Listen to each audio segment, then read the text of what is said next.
അപ്പോൾ പ്രിയപ്പെട്ട ഗോവിന്ദ് ശിവനും എലീനയ്ക്കും ഹാപ്പി മാരിഡ് ലൈഫ്. നമുക്ക് അടുത്ത കാഴ്ചയിലേക്ക് പോകാം. വൈബ് നിറയുന്ന കോഴിക്കോട് ബീച്ച് ഭിന്നശേഷി സൗഹൃദം അല്ലാതെ മാറുന്നു എന്ന ആക്ഷേപം കൂടി ഉയരുന്നുണ്ട്.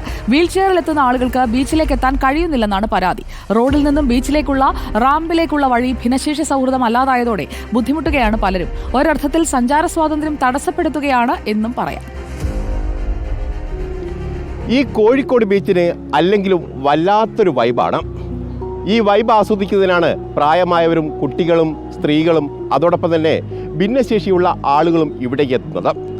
ഇത്തരത്തിൽ ഭിന്നശേഷിയുള്ള ആളുകൾ ഇവിടേക്ക് എത്തുമ്പോൾ അവർക്ക് പ്രയോജനപ്പെടേണ്ടുന്ന റാമ്പ് സൗകര്യം എത്രത്തോളം ഗുണം ചെയ്യുന്നുണ്ട്, നമുക്കതൊന്ന് പരിശോധിക്കാം.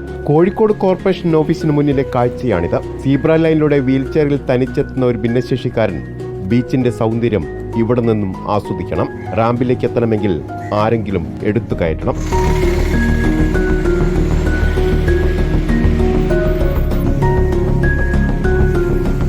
റോഡിനും ഫുട്പാത്തിനുമിടയിൽ 2.5 അടിയോളം വീതിയിൽ 1 അടിയോളം താഴ്ചയിലുള്ള കിടങ്ങ്. ആരോഗ്യമുള്ള ഒരാൾക്ക് പ്രശ്നമല്ലെങ്കിലും ശാരീരിക ബുദ്ധിമുട്ടുള്ള ആളുകൾക്ക് കഠിനമാണിത്. ഭിന്നശേഷി സൗഹൃദമെന്ന് പറയുന്ന കോഴിക്കോട്ടെ ഏറ്റവും ശ്രദ്ധേയമായ വിനോദസഞ്ചാര കേന്ദ്രത്തിലാണിത്.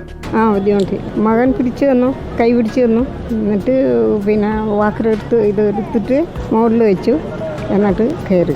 നല്ല കഷ്ടപ്പാടാണ്. പലയിടങ്ങളിലും സമാന അവസ്ഥ ഇതുതന്നെ. നന്നായി കഷ്ടപ്പെട്ടു. അപ്പം നമ്മൾ ഇങ്ങനെയുള്ളവരെ ഇങ്ങനെ വീൽ ചെയറിലൊക്കെ വരുന്നവരും കൂടി പരിഗണിച്ചിട്ട് ഇങ്ങനെയുള്ള സംവിധാനങ്ങളൊക്കെ ചെയ്യുമ്പോൾ ഇത്തരക്കാരും കൂടി പരിഗണിക്കണം. പ്രായമായവരും അല്ലാതെ ചെറുപ്പക്കാരും വീൽ ചെയറിൽ ഒക്കെ ഉള്ളവരുണ്ടല്ലോ, അപ്പോൾ അവർക്കും ഇങ്ങനെയുള്ള കാര്യങ്ങൾ ആസ്വദിക്കാനുള്ളൊരു സംവിധാനം ചെയ്യണം. അപ്പോൾ നമ്മളിങ്ങനെയുള്ള കാര്യങ്ങളൊക്കെ ചെയ്യുമ്പോൾ അതും കൂടി മനസ്സിൽ കാണണം. നന്നായി ബുദ്ധിമുട്ട് ഇങ്ങോട്ട് അമ്മയെ കയറ്റിക്കൊണ്ടുവരാൻ വേണ്ടിയിട്ട്. ഇത് പരിഹരിക്കേണ്ടത് ആരാണെന്ന ചോദ്യത്തിലുള്ള മറുപടിക്കും വ്യക്തതയില്ല.